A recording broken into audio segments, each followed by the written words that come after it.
Aiwa silks, Kasaragod, Kanhangad, Mangalore. ജനുവരി 22 supreme കോടതിയുടെ നിർണായക നീക്കത്തെ കാണാൻ വേണ്ടിയിട്ട് കാത്തിരിക്കുകയാണ് രാജ്യത്തെ മതേതരത്വ വിശ്വാസികൾ. സുപ്രീം കോടതി പൗരത്വ ഭേദഗതി നിയമവുമായി ബന്ധപ്പെട്ട് വന്ന ഹർജികളിൽ കേന്ദ്രത്തിന് ഒരു നോട്ടീസ് നൽകിയിരിക്കുന്നു. ഈ നോട്ടീസിൽ കേന്ദ്ര സർക്കാർ സുപ്രീം കോടതിക്ക് ഒരു മറുപടി നൽകണം. അത് ജനുവരി 22 ആ മറുപടിയിൽ എന്ത് സംഭവിക്കും?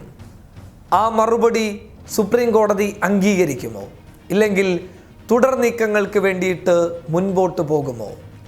എന്തും സംഭവിക്കാം. 22 അത്രത്തോളം വലിയ പ്രതീക്ഷകളോടെ നോക്കിക്കാണുന്ന ഒരു ദിവസമാണ്. സുപ്രീം കോടതിയുടെ കഴിഞ്ഞ ചില നീക്കങ്ങൾ, അതായത് കശ്മീർ വിഷയത്തിൽ സുപ്രീം കോടതി പുറപ്പെടുവിച്ച ചില നിർണായക തീരുമാനങ്ങൾ, ആ തീരുമാനങ്ങൾ ജനാധിപത്യ വിശ്വാസികൾക്ക് പ്രതീക്ഷ നൽകുന്ന ചില തീരുമാനങ്ങളാണ്. ആ പ്രതീക്ഷയെ മുന്നിൽ നിർത്തിക്കൊണ്ട് രാജ്യത്തെ ജനാധിപത്യ വിശ്വാസികൾ ജനുവരി 22 ശ്രദ്ധ കൊടുക്കുകയാണ്. നമുക്ക് വേണ്ടിയിട്ട് കൂടെയുള്ളത് ഇന്ത്യയുടെ ഭരണഘടനയാണ്.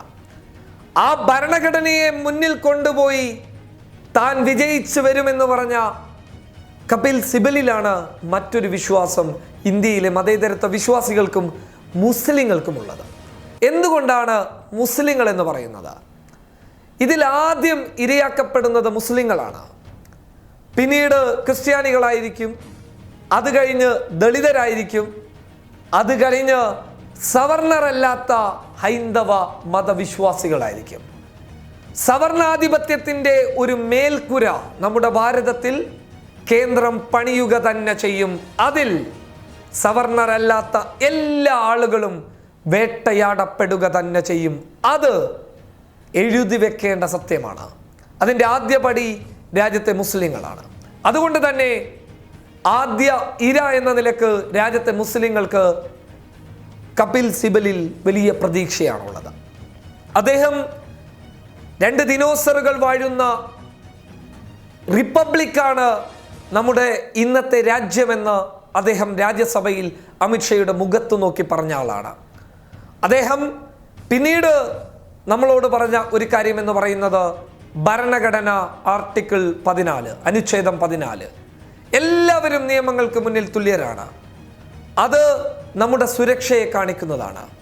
ഭരണഘടനയെ മുന്നിൽ നിർത്തിക്കൊണ്ട് തന്നെ ഞാൻ വിജയിച്ചു വരും, നിങ്ങൾക്ക് വേണ്ടിയിട്ട് കറുത്ത കോട്ടിട്ട് രംഗത്ത് വരുമെന്ന് കപിൽ സിബൽ പറഞ്ഞപ്പോൾ രാജ്യത്തെ മതേതരത്വ വിശ്വാസികൾക്ക് അദ്ദേഹത്തിൽ വലിയ പ്രതീക്ഷയാണ്.